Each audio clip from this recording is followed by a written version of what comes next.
Amin. Bismillahirrahmanirrahim.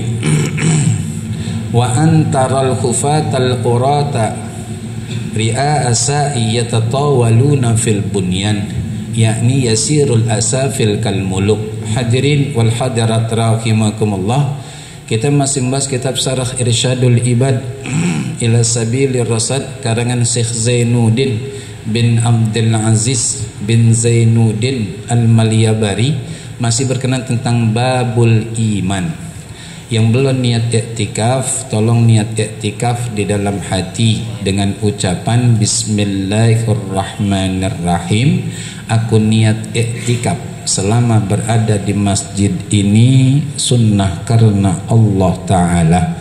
Lalu lanjutkan dengan niat nuntut ilmu juga dalam hati dengan ucapan Bismillahirrahmanirrahim. Aku niat nuntut ilmu malam hari ini karena Allah Ta'ala. Semoga Allah Subhanahu wa Ta'ala memberikan kepada kita ilmu yang berkah, ilmu yang mudah, ilmu yang manfaat dunia akhirat. Amin ya rabbal alamin. Kita lanjutkan Bismillahirrahmanirrahim.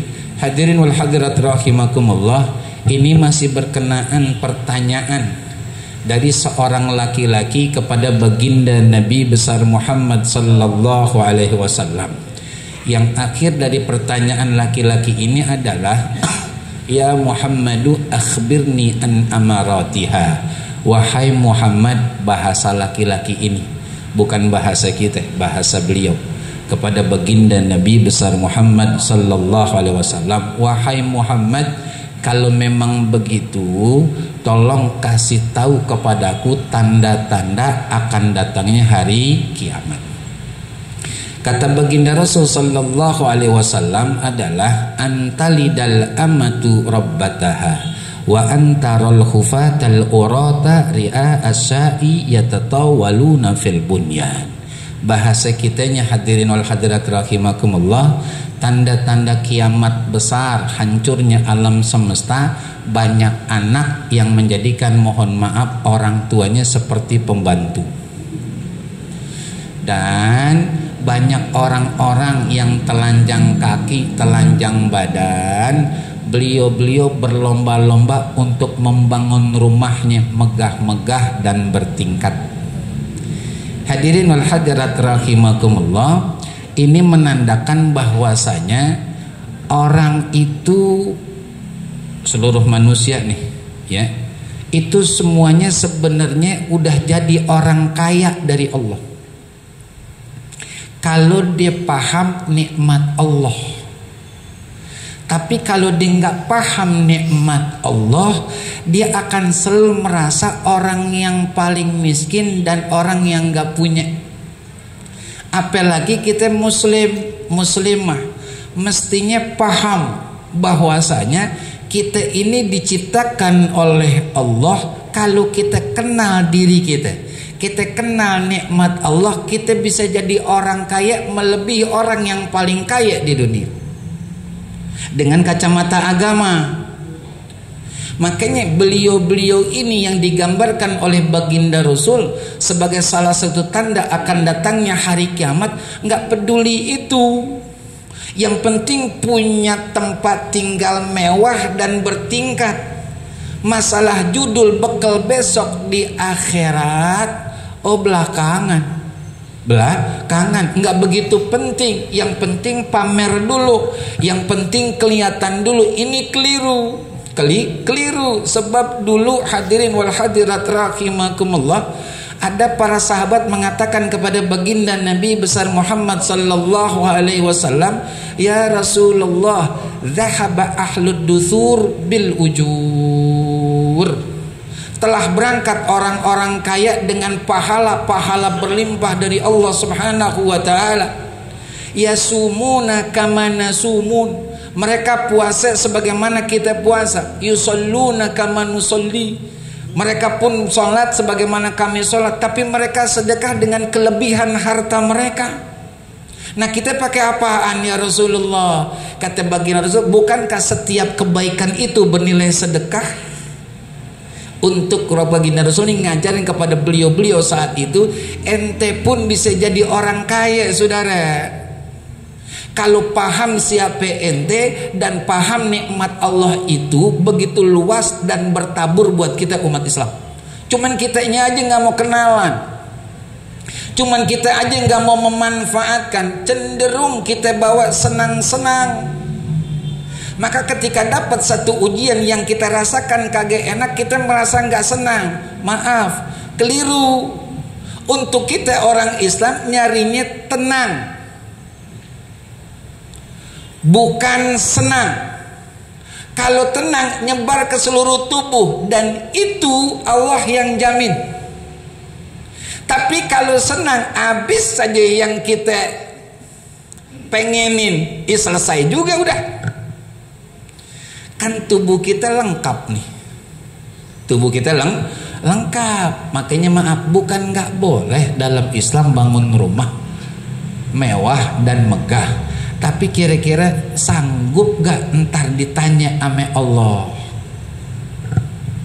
Kan ente punya keluarga cuman berempat, ente suami, ente bini, 2 orang anak. Maka jangan bikin yang luas-luas, jangan megah-megah. Yang penting ada tempat istirahat. Maaf, agak mengacu dikit sejarah Rasulullah.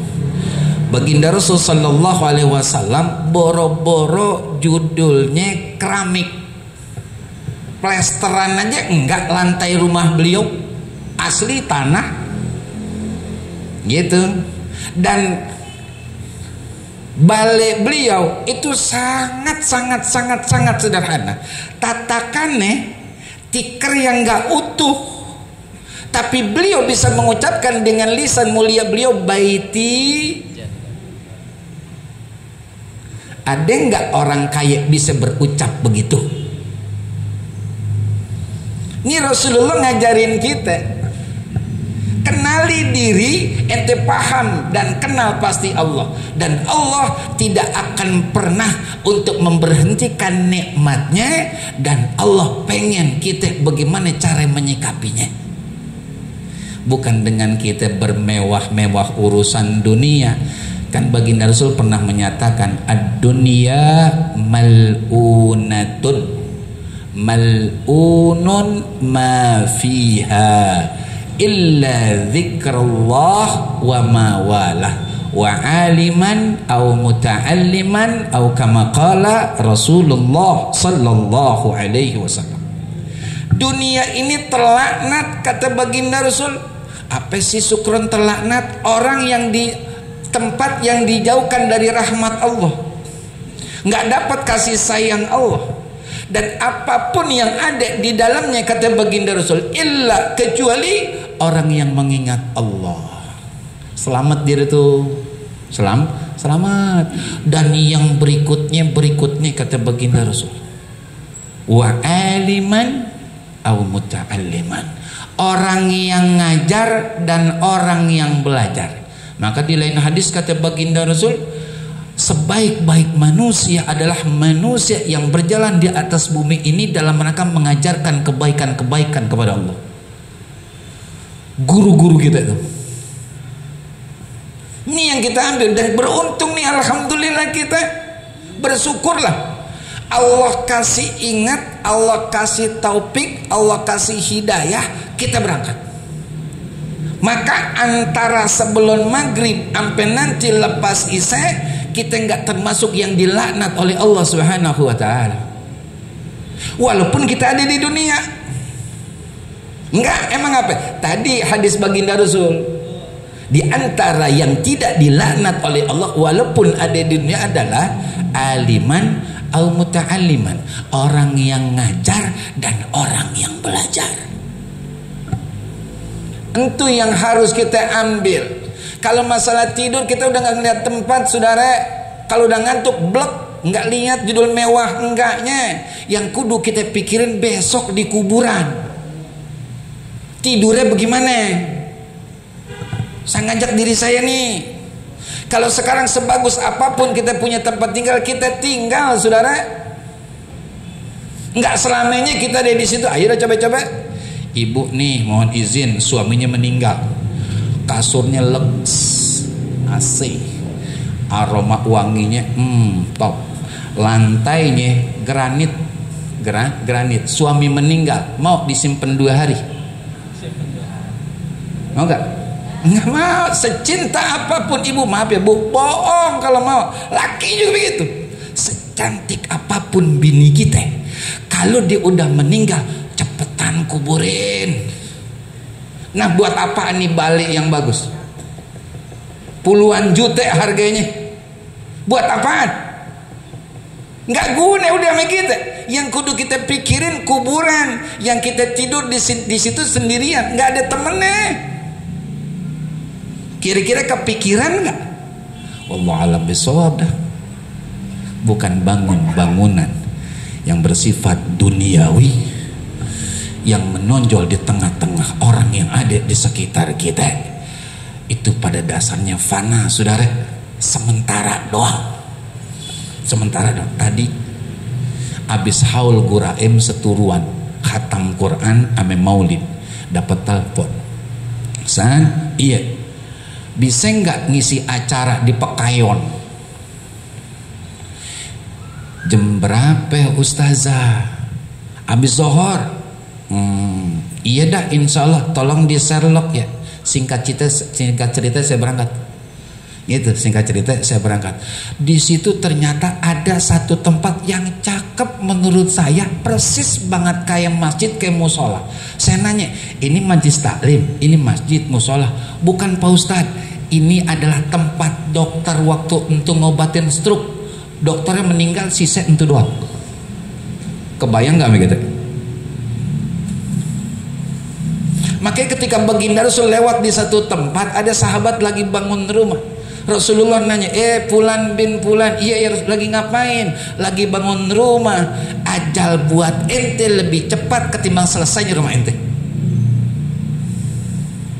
Diingetin sama Rasulullah. Maka jangan cemburu, jangan kepengen banget punya rumah kayak rumah tetangga atau saudara kita yang mewah. Udah seadanya aja, seukuran itu pula kita harus tanggung jawab sama Allah. Selesai saudara. Ketimbang yang mewah, bingung kita tanggung jawabnya. Kolam renang, emang kita masukin saudara? Setiap hari gitu kita renang? Kaget, kayak ubur-ubur. Iya, bening banget badannya, malah kesenggol gatel. Lah buat apaan? Ada kolam renang, luas banget. Kalau di tengah mewah, subhanallah. Iya, buat apaan? Tanya dah. Jadi sebelum kita berbuat, sebelum kita membangun, tanya dulu buat apaan. Ini kebutuhannya kebutuhan banget, apa sekedar cukup ada? Kalau sekedar cukup ada nggak usah. Mendingan ketahuan belanjain ke masjid. Kan gitu. Semenjak itu tuh gitu ditulis dah tuh sama Allah, pahala jariah sampai kiamat saudara. Mau pilih mana? Tuh baginda Rasul ngingetin kita umatnya, saking sayangnya beliau sama kita. Kita lanjutkan hadirin. Yakni yasirul asafil kalmuluk, yakni orang-orang yang di bawahan itu hidup seperti raja-raja. Kalau bahasa kita sultan, sultan ya. Tsumman talaqa falabithtu maliyan. Kemudian laki-laki ini setelah bertanya, kemudian dijawab oleh baginda Nabi besar Muhammad sallallahu alaihi wasallam, beliau berangkat. Falabithtu maliyan. Kata Sayyidina Umar bin Khattab radhiyallahu an, aku terdiam di tempat tersebut dengan waktu yang lumayan lama. Tertegunlah kalau bahasa kita. Ya. Ai zamanan katsiran. Tsumma qala, lalu baginda Rasul bersabda kepada Sayyidina Umar bin Khattab radhiyallahu an, ya Umaru, wahai Umar, atadri manisail, tahukah kamu siapa yang bertanya tadi itu? Itu. Ya. Qultu, aku berkata, aku menjawab, kata Sayyidina Umar, Allahu wa rasuluhu a'lam. Allah dan engkau ya Rasulullah yang lebih tahu ketimbang saya. Itu adab. Adab kalau bahasa guru ame murid itu adab murid ame guru. Walaupun tahu, mohon maaf, enggak sekonyong-konyong jawab. Kita tahu takaran kita. Guru yang lebih tahu. Begitu kudunya. Ini kadang-kadang maaf ya, jamaah ataupun murid akan satu guru nanya sama guru, diadu pendapat gurunya. Kata guru anak boleh, kok kata ustadz nggak boleh sih? Ini sebenarnya nanya apa mau ngadu ayam sih? Itu nggak ada manfaatnya saudara, dan membawa orang pun jadi nggak bagus suasananya, hasilnya. Ente tuh nanya untuk ngadu pendapat, nggak boleh. Ikhtilafu ummati rahmah. Adanya perbedaan di tengah-tengah umatku, kata Rasulullah, rahmat. Contoh, kita mazhab Imam Syafi'i. Menurut mazhab Imam Syafi'i, bersentuhannya kulit laki-laki yang baligh dengan perempuan yang baligh dan dia bukan mahram, bukan saudara kandung, begitu gampangnya dah. Dia bersenggolan. Menurut mazhab Imam Syafi'i, nafsu nggak nafsu batal. Sedangkan menurut Imam Malik, kalau bersentuhan seperti itu bukan pada mahramnya, dia nggak nafsu, nggak batal. Menurut Imam Hanafi, aula mastumun nisa, di situ mohon maaf jima, hubungan badan. Nah, kita ngambilnya saat haji dan umroh mazhab Imam Malik. Kalau kita pakai mazhab Imam Syafi'i, wudu mulu. Repot. Ini dia rahmatnya Allah. Boleh ambil? Boleh, silakan. Tuh, pada momen-momen ataupun keadaan tertentu, bukan suka-suka kita. Karena menggabungkan dua mazhab untuk satu kerjaan nggak apik, nggak adab, nggak etika menurut ahli fikih. Contoh, imam sholat, Allahu Akbar, bismillahnya sir, bismillahirrahmanirrahim, alhamdulillahi rabbil alamin. Itu bukan mazhab Imam Syafi'i, bukan mazhab Imam Syafi'i. Tapi ketika rakaat kedua di sholat subuh kunut, kunut imam siapa? Nggak baik tuh, nggak apik. Ya udah, kalau nggak emergensi satu aja pakai, selesai saudara. Tuh, jadi jangan dibenturin. Itu adab bertanya jamaah atau murid kepada guru-guru kita. Ya, kita lanjutkan. Qala, lalu baginda Nabi besar Muhammad sallallahu alaihi wasallam bersabda, fa innahu Jibrilu atakum yuallimukum dinakum. Maka sesungguhnya laki-laki itu Jibril, wahai Umar, yang datang kepada kalian mengajarkan agama kepada kalian. Dan ini memang tugas malaikat Jibril dari Allah Subhanahu wa taala untuk mengajarkan baginda Rasul sallallahu alaihi wasallam. Contoh, ketika malaikat Jibril datang kepada baginda Rasul lalu berkata, "Ya Muhammadu, ish ma syi'ta fa innaka mayyitun. Wahbib ma syi'ta fa innaka mufarikun. Wa'mal ma syi'ta fa innaka majziyun bih." Atau kama qala Rasulullah sallallahu alaihi wasallam. Malaikat Jibril datang kepada baginda Nabi besar Muhammad sallallahu alaihi wasallam, lalu beliau nih, malaikat Jibril atas perintah Allah mengajarkan rambu-rambu kehidupan kepada baginda Rasul, otomatis kepada kita umat baginda Nabi besar Muhammad sallallahu alaihi wasallam. Ya Muhammadu isma syi'ta fa innaka mayyitun. Hiduplah kamu wahai Muhammad sesuka kamu, tapi ingat wahai Muhammad, satu hari nanti kamu meninggal. Jamaah Masjid Jami' Riyadul Abidin, hiduplah antum semua sesuka antum pengenin, silakan. Tapi ingat kata malaikat Jibril, satu hari nanti kamu meninggal. Dah. Kalau dibilangin terserah saya, ya udah, kalau terserah dah, silakan. Tapi ingat, meninggal ente. Karena yang kekal abadi cuma Allah. Wahbib ma syi'ta fa innaka mufarikun.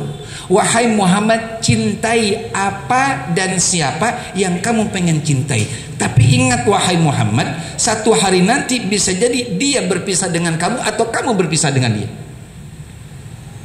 Itu nih. Jamaah laki-laki Masjid Jami' Riyadul Abidin, cintailah istri ente. Tapi ingat, satu hari nanti istri ente akan berpisah dengan ente. Bisa jadi istri duluan, suami belakangan. Bisa jadi suami belakangan, istri duluan. Karena saya kebanyakan di sini, Bu. Saya nggak enak sama bapak-bapak, ya kan? Cinta. Nggak boleh cinta yang full ya Allah sama baginda Rasul. Kalau sama manusia sekedarnya aja, maaf nih, maaf ya, izin, tapi tetap saya minta maaf sama yang hadir ataupun yang lihat nanti rekaman ini, mohon maaf. Kalau ada laki-laki selingkuh itu karena iseng, pelampiasan, maaf kalau bahasa kurang sopan, tapi insya Allah berisi kebaikan. Kalau ada perempuan selingkuh itu karena cinta. Maka laki, bukan belain laki, Bu, karena laki-laki itu dia nggak mendapatkan sesuatu yang dibutuhkan dari bininya, maka dia nyari itu di luaran, tapi bukan sepenuh hati, cuman sekedar lewat doang. Tapi kalau perempuan karena cinta, maka di dalam Islam, na'udzubillah tsumma na'udzubillah, kalau menemukan perempuan yang nakal, nggak ada kata lain, pisah. Nih, Islam mengajar ini. Islam mengajar ini jelas. Ya. Kita kembali lagi. Jadi cinta itu ya udah sekedarnya aja. Yang banget kepada Allah, yang banget kepada Rasul. Maka ketika Sayyidina Umar bin Khattab radhiyallahu an itu berkata, ditanya, wahai Umar, iya kamu cinta sama aku? Oh cinta ya Rasulullah. Setelah aku, anak istriku, orang tuaku, harta benda, kata Rasulullah, oh, enggak begitu. Aku harus engkau cintai melebihi segala-galanya, termasuk mencintai dirimu. Tuh dauhnya baginda Rasul untuk Sayyidina Umar bin Khattab. Sami'na wa ata'na, langsung Sayyidina Umar, siap laksanakan. Engkau ya Rasulullah orang yang paling aku cintai, melebihi diriku ataupun keluargaku dan harta bendaku. Cintanya begitu. Ya. Wa'mal ma syi'ta fa innaka majziyun bih. Berbuatlah kamu wahai Muhammad apapun yang ingin kamu lakukan, tapi ingat, apapun yang kamu lakukan ada ganjarannya. Ibu-ibu Masjid Jami' Riyadul Abidin, silakan berbuatlah sesuka ibu-ibu. Contoh doang, Ibu, contoh. Silakan, tapi ingat, ibu akan dapat ganjarannya. Laki tahu ataupun nggak tahu, ibu dapat ganjarannya. Buke aurat, gitu. Sebanyak orang yang ngelihat rambut ibu, lengkukan tubuh ibu, nonjol-nonjol bagian tubuh ibu, di luaran ibu tanggung dosanya. Lakinya bagaimana? Lakinya ikut serta kalau lakinya kaget tegas. Kan ada laki yang takut sama bini. Di sini. Enggak ada bedanya. Ya podo kalau begitu, kok podo. Lagi ngaji katanya. Iya gitu. Jangan, nggak boleh. Pikirin banget, sekecil-kecilnya dosa Allah tahu. Sekecil-kecilnya dosa ada catatannya. Sekecil-kecilnya dosa ada ganjarannya. Fa may ya'mal mithqala dzarratin wa may ya'mal mithqala dzarratin, ada tuh. Allah adil, Allah nggak zalim. Ini dia yang ente kerjain kata Allah. Ini catatannya, ini rekamannya. Maka ente berhak untuk mendapatkan sisa. Itulah al-wa'du wal wa'idnya Allah Subhanahu wa ta'ala. Janji dan ancaman Allah. Jangan kata Allah itu hanya berbicara, ada pembuktiannya. Allah nggak zalim. Janji Allah pasti. Satu perbuatan baik 10 kali lipat kita diberikan oleh Allah, itu minimal. Tapi satu kerjaan dosa kecil, satu itu pula, tapi nggak tahan. Nih, itu ajaran malaikat Jibril kepada baginda Nabi besar Muhammad sallallahu alaihi wasallam berkenaan tentang rambu-rambu kehidupan. Ada juga ketika baginda Rasul istilahnya selesai berdoa, kata malaikat Jibril, walaka mithlu dzalik.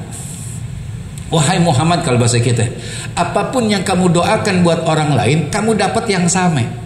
Kadang-kadang kita nggak melihat itu, hadirin wal hadirat rahimah. Mohon maaf. Kadang-kadang nih, ayo kita baca Fatihah untuk kesembuhan orang tua kita, ya kan, Al-Mukarram Bapak Haji Fulan bin Fulan, Fatihah. Selesai, waladhdallin, amin. Baca Fatihah lagi buat guru kita yang lagi sehat, yang lagi kurang sehat. Baca Fatihah lagi yang mau berangkat haji. Dalam hati kita dari tadi sampai satu aja Fatihahnya. La ilaha illallah. Pakai dipisah-pisah tuh. Dikasih pahala ogah. Dikasih dosa nadain. Ayo dah. Setiap satu huruf itu berapa? 10 di luar sholat kata Sayyidina Ali. Kalau di dalam sholat 100. Dan ingat, saat Fatihah turun itu kejang-kejang iblis. Emang apa? Kata teman, ente kenapa? Allah turunin Fatihah seluruh Al-Quran 30 juz, 114 surat, 6.000 sekian ayat kumpulnya di Fatihah. Fatihah kumpul lagi di Bismillah. Bismillah kumpul lagi di Ba. Ba kumpul di titiknya Ba. Dahsyat nggak tuh Fatihah? Makanya jangan kelame banget dah, orang dah aus lapar banget pakai Fatihah lagi. Kita dapat same Bapak Ibu yang saya hormati, same. Jangan pakai ngeluh. Mumpung ada di tempat yang baik kita baca Fatihah, belum tentu kalau di rumah kita Fatihah. Dan keluarga kita juga dapat. Kan kita darah dagingnya. Yang namanya darah daging nggak bisa dikucak. Benar? Iya, nggak bisa dikucak Bapak Ibu. Artinya tetap ya ente anak aneh, anak ente tetap tuh mau baik ya dapat, mau jeleknya dapat. Sampai kita baca doa, sampai kita baca Fatihah. Nggak perlu enakan dia ya didoain sama orang alim, sama jamaah banyak banget. Kita dikasih nasi kotak, sambalnya sejentera doang, sambal hijau. Ini kan amelala bandon singkong, kita angkat udah bebenang. Kita disuruh baca doa banyak banget. Untung dia tuh enggak untung sama walaka bimithli dzalik kata baginda Rasul, dan ini adalah ajaran pesan dari malaikat Jibril kepadaku kata baginda Rasul. Tuh dia. Atakum yu'allimukum dinakum. Beliau ini datang kepadamu untuk mengajarkan agama kepadamu. Nih yang disabdakan oleh baginda Nabi besar Muhammad. Taib hadirin jamaah rahimakumullah. Kita lanjutkan qala At-Taj As-Subki. Imam Taj Subki berkata, Al-Islamu, Islam itu adalah a'malul jawarih, kerjaan anggota tubuh. Kembali ke tadi nih awal. Mohon maaf. Kalau kita kenal siapa kita kenal nikmat Allah, maka nggak pernah kita merasa susah dan miskin. Emang apa? Ada ketenangan. Mau senang apa mau tenang? Kalau senang pasti pakai biaya. Kalau tenang deketin diri aja sama Allah, selesai urusan. Nggak perlu biaya. Makanya tahadus bini. Kadang saya berkata begini sama jamaah, kalau memang lagi pikiran kusut jangan ke puncak. Ini ke puncak, kusut banget pikirannya. Terus gimana? Bawain mobil dah. Mau mana? Puncak. Kepikiran nggak sama kita? Puncak kita mau sholat dan baca Quran di tahun. Ada nggak kepikiran gitu? Ayo jujur, yang laki dulu. Kagak ada. Yang ada jagung bakar, sekutang, Indomie di sono, ame sate marangi kesonan dikit, ame palep kambing mang maman tuh, ya kan? Yang segininya 25.000, kalau atau 100.000. Itu aja yang kepikiran. Turun kakak kekiki nggak ada tuh tenangnya. Emang dia nyari senang saudara, nggak bisa kita tipu itu. Jangan ke sono, kata Imam Ghazali, ke kuburan. Itu kata Imam Ghazali. Emang apa? Kata baginda Rasul, kuntu nahaitukum an ziyaratil kubur fazuruha fa innaha tudzakkirul akhirah. Aku kata baginda Rasul pernah melarang kalian wahai sahabat, bahasa umumnya kalian umat Islam, untuk ziarah kubur, karena saat itu keimanan para sahabat masih lemah, belum kokoh. Maka kata Sayyidina Aisyah, kami dididik oleh baginda Rasul keimanan sampai kokoh, baru setelah itu dikenalkan tentang Al-Quran, isinya dan muatannya, tafsirannya, sampai kita paham betul baru pindah. Itu ajaran Rasulullah kata Sayyidina Aisyah radhiyallahu anha. Kokoh nih udah, baru fazuruha, silakan ziarah kubur dah. Tuh. Kenapa emang? Fa innaha tudzakkirul akhirah. Karena dengan kita ziarah kubur ngingetin kehidupan akhirat.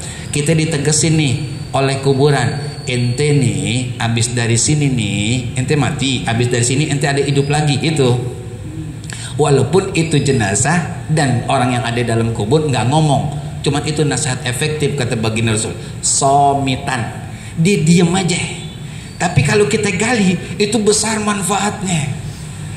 Gitu, ziarah kubur. Jadi ziarah kubur jangan cuman bawa kembang doang, ame air mawar, aur, tuang, pulang. Ntar dulu kata bapak. Syukran sini dulu kata. Sini kata bu ya. Syukran sini kata ibu. Ya kan? Sini dulu ngobrol. Ya kan? Bincang-bincang dulu. Kangen nih. Ente tumben-tumbenan kemarin syukran. Sini. Tuh. Ada enggak? Mohon maaf nih. Kita tanya sama diri kita dan jawab diri sendiri. Kita kalau ziarah kubur berapa lama? Cepat syukran. Paling lama setengah jam. Kita longokin duduk. Baca sebat ya. Amin. Bukan. Ambil plastik. Jalan. Entar dulu. Babak kangen, ibu kangen, duduk dulu. Makanya kalau bikin makam di sisinya ada tuh kayak ubin buat tempat duduk. Jangan dudukin kuburan walau sisinya.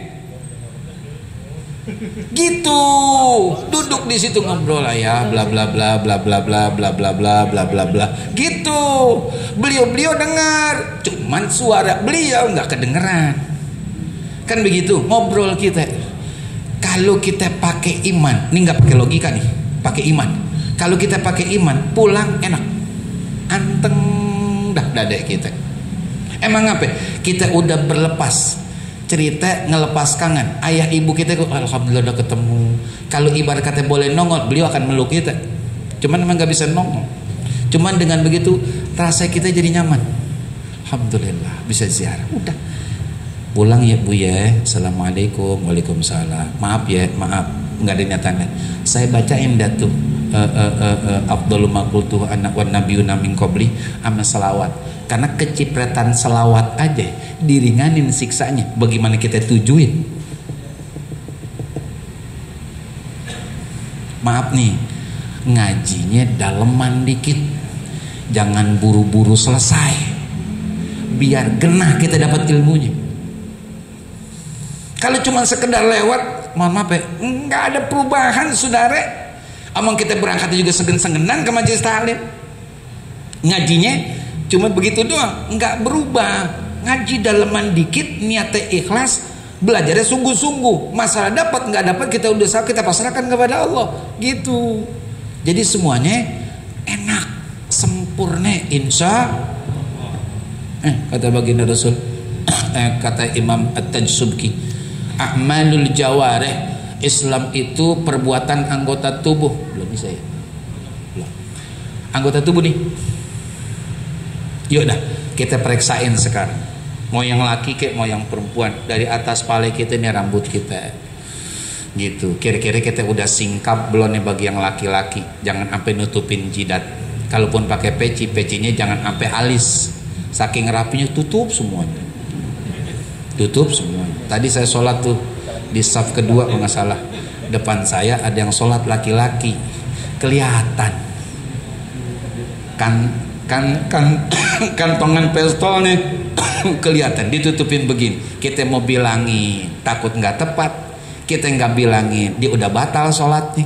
Tapi kan dia nggak paham, tinggal di Jakarta nggak ada alasan gitu. Al jahilu la yu'dzar, mohon maaf, alasan orang bodoh nggak diterima. Jakarta saudara, apalagi selatan, nggak diterima. Aneh belum tahu ya Allah, maafin dah, maafin ya Allah, maafin. Kata Allah, ente tinggal di mana?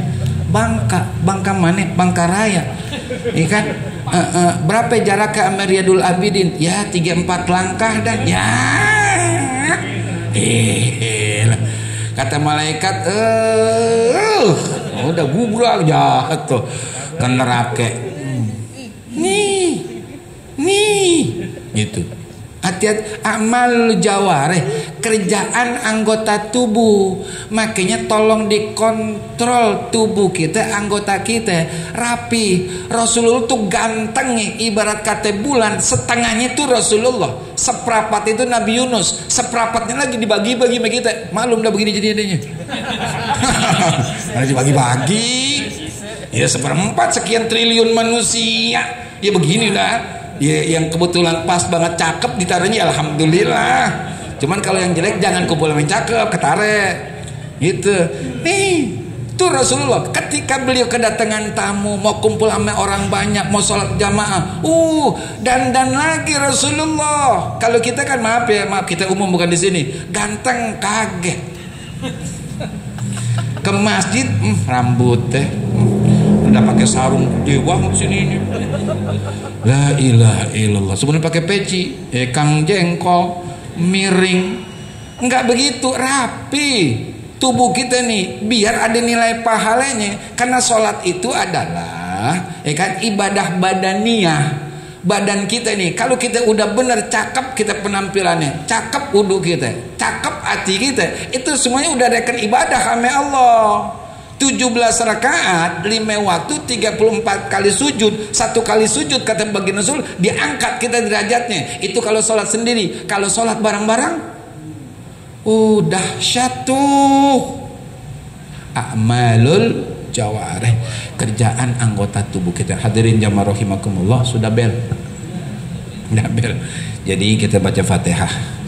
Kita mohon sangat hanya kepada Allah Subhanahu wa taala. Mudah-mudahan dosa-dosa kita, dosa orang tua, kakek nenek, guru, keluarga, juga mertua bagi yang masih hidup ataupun yang sudah meninggal dunia, senantiasa mendapatkan ampunan Allah Subhanahu wa taala. Kita yang masih hidup bersama pasangan dan anak keturunan kita, semoga selalu di bawah penjagaan dan perlindungan Allah Subhanahu wa taala, senantiasa mendapatkan petunjuk hidayah Allah untuk dapat memanfaatkan sisa umur yang ada, nikmat yang Allah berikan untuk ibadah, untuk menjalankan ketaatan, ikhlas lillahi ta'ala, juga istiqamah, agar akhir hidup kita dan seluruh anggota keluarga kita, juga guru-guru kita dalam keadaan husnul khatimah. Semoga Allah tempatkan, Allah kumpulkan, Allah satukan, Allah gabungkan kita bersama orang-orang yang kita cintai dan mencintai kita di dalam surganya Allah Subhanahu wa ta'ala. Tilka niyah. Al-Fatihah. A'udzubillahi minasyaitonir rajim.